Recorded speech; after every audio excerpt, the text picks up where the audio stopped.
छातीकडेच पकडून ठेवली.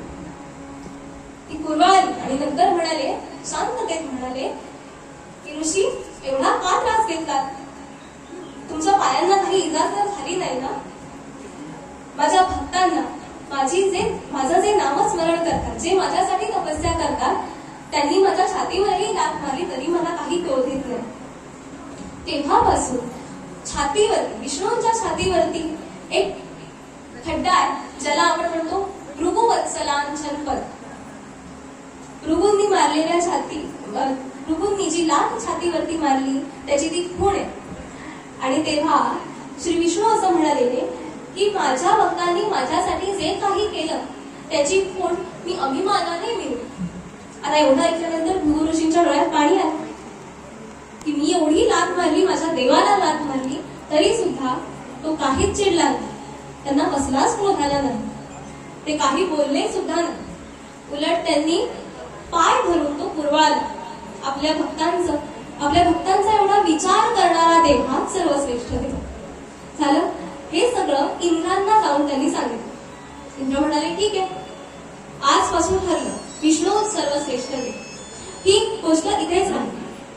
पण दैत्य कुळात जन्म घेणारे आणि 3 जन्म घेणारे हे राक्षस जय आणि विजय, त्यांना आता पृथ्वीवर जायची वेळ आलेली.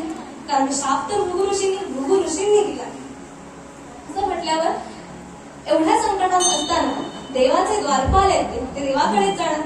ते म्हणाले, बघा तेव्हा आम्ही फक्त आमचं काम केलं, आम्हाला तुम्ही सांगितलं आत कोणाला पाठवायचं नाही, आम्ही पाठवलं नाही. आता हा जो शाप मिळाला त्यातून तुम्हीच आम्हाला मुक्त करा. आता असं म्हटल्यावर द्वारपालांना साथ कोण नाही देणार? म्हटल्यावर श्री विष्णू म्हणाले की 3 जन्म तर तुम्ही घ्यालच, तुम्ही दैत्य कुळातही जन्म घ्याल, तुम्ही राक्षसही व्हा, पण तुमच्या उद्धारासाठी मी स्वतः जन्म घेईन. हे 3 जन्म कुठले?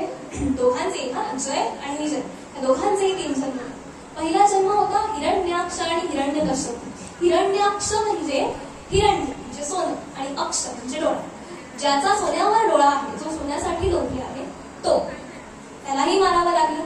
आणि कश्यप म्हणजे संग्रह करणे, ज्याला सोन्याचा संग्रह करायची खूप इच्छा होती, असा हिरण्यकश्यप. त्या दोघांनाही मारण्यासाठी विष्णूने पुढच्या 10 अवतारांपैकी हे 4 अवतार घेतलेले होते. त्या दोघांना मारण्यासाठी पहिलं म्हणजे वराह अवतार आणि दुसरा म्हणजे नरसिंह अवतार, हिरण्यकश्यपूला मारण्यासाठी. हा एक जन्म झाला. त्याच्यानंतर दुसरा अवतार रामावतार घेतला विष्णूने. तो कुणाला मारण्यासाठी? रावण आणि कुंभकर्ण या 2 भावांना मारण्यासाठी रामजन्म झाला. त्याच्यानंतर कृष्ण जन्मामध्ये वक्रदंत आणि शिशुपाल ह्या 2 राक्षसांना मारण्यासाठी परत श्रीकृष्णांना अवतारी व्हावं लागले. म्हणजे आपल्या भक्तांना, आपल्या द्वारपालांना मुक्त करण्यासाठी, या शापातून बाहेर काढण्यासाठी, त्यांचा उद्धार करण्यासाठी आपल्या देवाला जन्म घ्यावा लागला. आता हळूहळू रावणाचा जन्म होत आलाय. रावण जन्म घेतो, याचा आता रामही जन्म घेणार. रावण म्हणजे महर्षी ऋषी